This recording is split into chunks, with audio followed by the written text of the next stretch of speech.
The baseball swing can be broken down into three main parts: the starting position, the contact point, and the follow-through.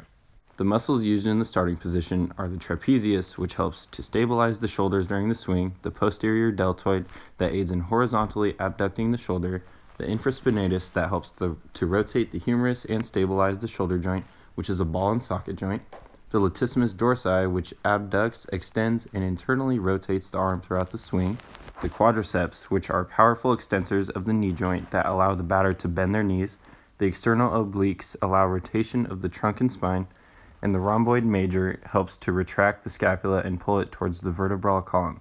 Its origin is the spinatus process of the T2 to T5. Its insertion is the vertebral border of the scapula, and its action is to retract the scapula. Another muscle involved in the starting position is the biceps brachii. Its origin is the tip of the coracoid process of the scapula. Its insertion is the tuberosity of the radius, and its action is to flex the forearm. The pectoralis minor is another muscle that pulls the scapula anteriorly and inferiorly. Its origin is the anterior surface of the third to fifth ribs.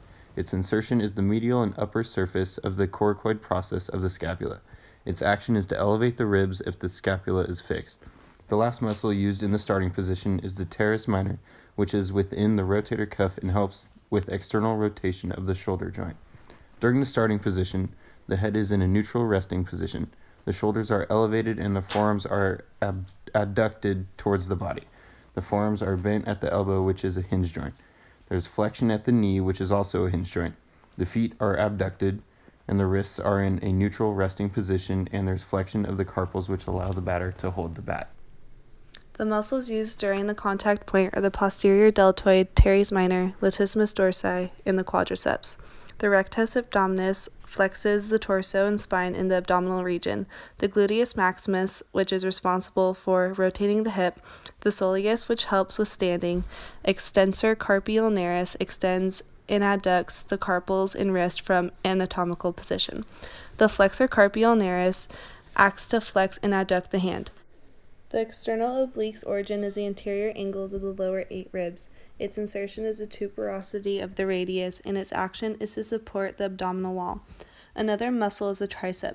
This muscle is responsible for the extension of the elbow joint. Its origin is the upper half of the posterior humerus. Its insertion is a posterior part of the upper surface of the ulcranian process of the ulna, and its action is to extend the elbow. The gastrocnemius, when flexed, creates traction on the femur, pulling it toward the tibia and the lower leg, causing the knee to bend. Its origin is the posterior surface of the femur above the medial condyle. Its insertion is the tendocalcaneus to the middle 3 faucets on the posterior aspect of the calcaneus. Its action is to plantar flex the foot and bend the knee. The posterior deltoid's origin is a lateral third of the clavicle in the acromion process. Its insertion is the middle of the lateral surface of the humerus, and its action is to abduct the arm. The head is still in a neutral position on a pivot joint, and the shoulders are now depressed. The arms are adducted and also extended so that the bat can hit the ball. The feet are abducted, and the right foot is also in a plantar flexion position. The last phase of the swing is the follow-through. The muscles used in the follow-through are the posterior deltoid, teres minor, rectus abdominis, latissimus dorsi, quadriceps, gastrocnemius, soleus, and the teres major, which is a medial rotator and adductor of the humerus and assists the latissimus dorsi. Its origin is the oval area of the lateral side of the inferior angle of the scapula below the teres minor. Its insertion is the medial lip of the bicipital groove of the humerus, and its action is to medially rotate and adduct the arm.